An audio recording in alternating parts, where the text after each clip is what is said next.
Log 16th. Incomprehensible Echoes, Dr. Rafiq Malik's Field Journal. Entry 0017, we tried to speak to it today. We really need to stop calling them that. It doesn't feel right anymore.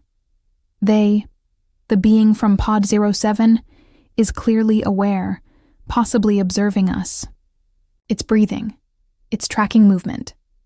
And it's alive. But language? That's something else entirely. Attempt 1. Spoken language. We started with the basics. Universal symbols, math, geometry. Simple words from multiple Earth languages. Broadcasted through sound and visuals. We played videos of speech, gestures, even music. No response. No recognition. Not even a blink. It was as if we were trying to teach a storm how to count. Attempt 2. Visuals and writing. We tried writing next. Projected ancient languages, symbols from known proto-scripts, dead alphabets. Nothing. Then we showed it the scrolls. The ones we found earlier, encoded and roughly translated. Its pupils dilated. Not much, but it was something. It knows the script. It understands the scrolls. Attempt 3. Neural interface. This one wasn't our idea. The government brought in some kind of neural interface tech, untested on humans. Never mind ancient. Whatever they are. They wanted to scan the being's brain during a loop of our symbolic data to see if it triggered patterns. It did. Too many. We couldn't decipher most of it, but one thing was clear.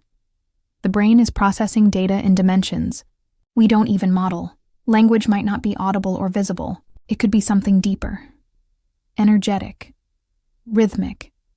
Emotional. Or maybe we're just too limited to understand. Then the others stirred, while all attention was on Pod 07. Pod 03 lit up. Not as strong.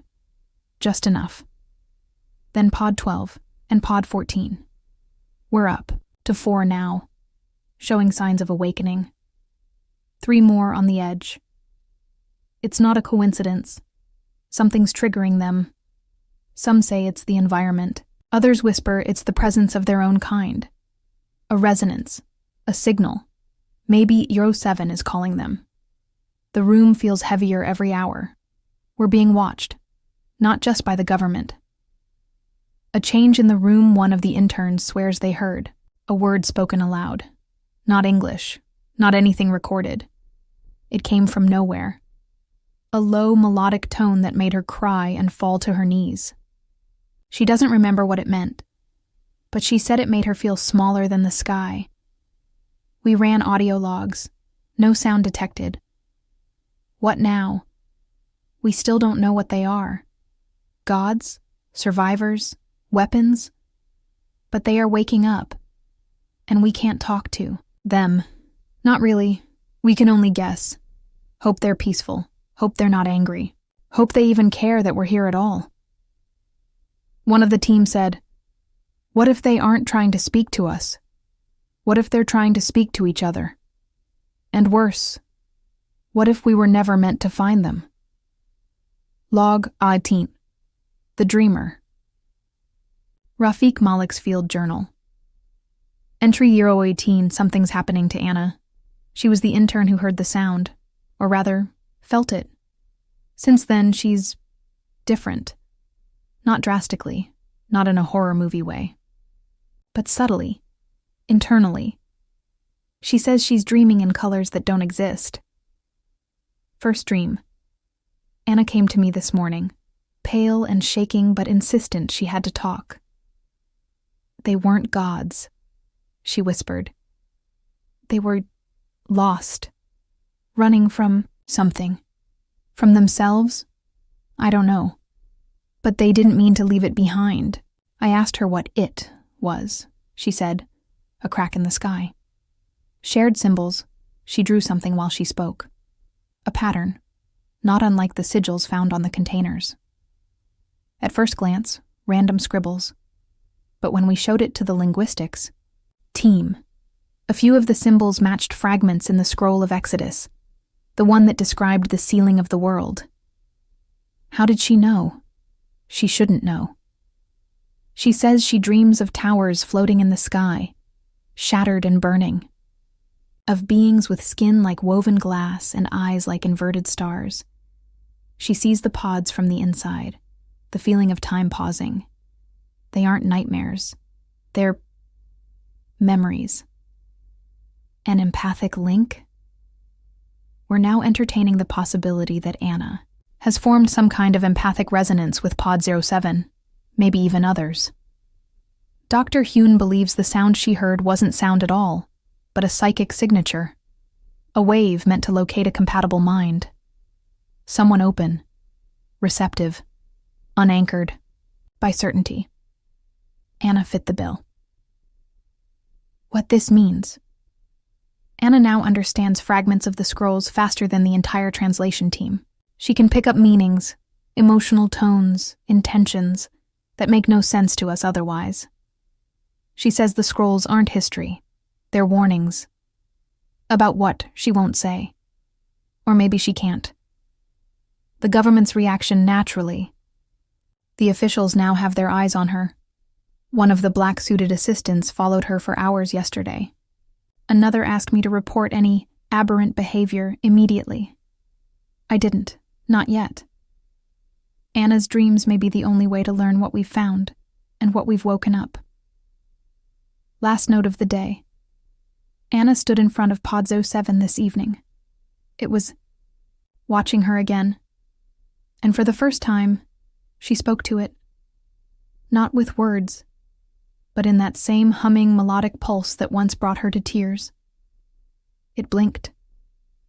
And then another pod lit up. We are now at 7. Log 19th, Children of the Forgotten Doctor. Rafiq Malik's field journal, entry, row 19 Anna, speaks to them now. Not in full conversations, not yet. But it's real, unmistakable. And the more they speak, the colder the air seems to feel, even when the words aren't threatening. The first real exchange. Anna told us the first message came through as emotion, not language.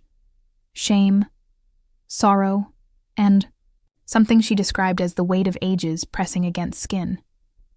When pressed for actual words, she said the being from Pod 07, the one with bioluminescent veins and marble-like skin, called her daughter of dust, seed of fracture, echo of what could have been.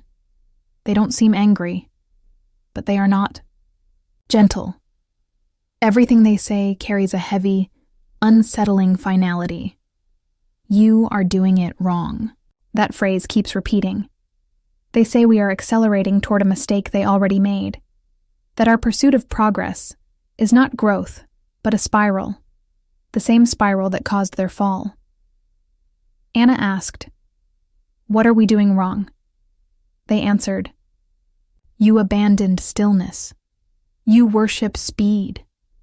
You break what must root to survive." We've begun to record her sessions.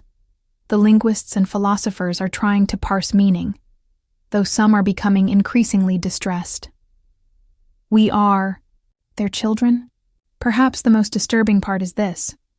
They claimed we are descendants, not just genetically, but spiritually, ecologically. Their words implied they altered something long ago, seeded life from what little remained after their collapse. Anna said, they didn't just leave, they hid, buried themselves, not to be found, but to be forgotten, because they thought it might be safer that way. They did not expect us to survive the spiral. They expected us to fail too. They tried to return. Once, Anna asked why they hadn't returned sooner. Their answer chilled me. We did. Once. We found war, chains, fires in the sky.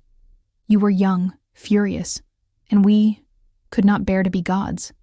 So they vanished again. They failed to protect us. That seems to be the hardest truth for them, the one they circle around with every strange metaphor and poetic warning. We built the garden. We left the thorns. The fire came from your fingers. We taught you too little, too late, and when the ice melted, we could not stop the flood. Present status. 7 of the warm containers have now opened. 4 of their occupants are awake. The others remain dormant. None have shown aggression. But they watch. Constantly. They eat nothing. Drink nothing. They move like they remember gravity, not like it binds them. Every word they speak through Anna is another crack in the illusion that we were ever the masters of this planet. Final note of the day, Anna came to me in tears tonight. She doesn't want to keep translating. She's afraid that the more she understands, the less human she'll remain. But she said something I can't forget. They're not here to destroy us. They're here to see if we already have.